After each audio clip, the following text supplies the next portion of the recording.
दुबईमध्ये आपण चुकीच्या पद्धतीने रस्ता जरी क्रॉस केला ना तरी आपल्याला 10,000 रुपयाचा दंड भरावा लागतो.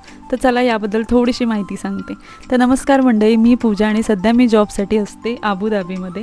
आणि इकडे तुम्हाला तर माहितीच आहे, प्रत्येक चुकीच्या गोष्टीसाठी आपल्याला फाईन हा भरावाच लागतो. तसाच आहे हा झेब्रा क्रॉसिंगसाठी.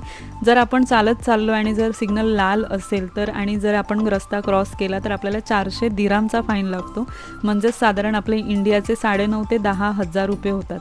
आणि फक्त हा झाला सिटीमधले काही जे रस्ते आहेत त्यांच्यासाठी. आणि काही जे हाय स्पीडचे रस्ते आहेत, म्हणजे जिथे 80चा स्पीड असतो गाड्यांना साधारण, त्या स्पीडने जर तुम्ही चुकीच्या पद्धतीने रस्ता क्रॉस केलात ना तर तुम्हाला साधारण 10,000 दिरामचा फाईन आणि सोबतच 3 महिन्याची जेलसुद्धा होऊ शकते.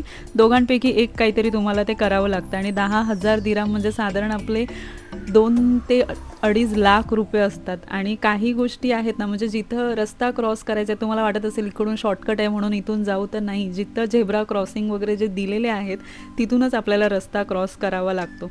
आणि जर तुम्ही चुकीच्या पद्धतीने रस्ता क्रॉस करताय आणि जर तुमच्यामुळे ॲक्सिडेंट झालं मग तर तुम्हाला दंडही भरावा लागतो 10,000 दिरामचा आणि सोबत तुम्हाला जेल पण होते. त्यामुळे आपल्याकडे आपल्या शहरामध्ये जे सिग्नलला पण लोक गाड्यांवरती थांबत नाही ना, ते इथं येऊन रस्ता क्रॉस करण्यासाठी फक्त चालत जाण्यासाठी थांबतात, कारण इकडे फाईनच तेवढा आहे. त्यामुळे एक ना थोडीफार शिस्त पण लागतेच.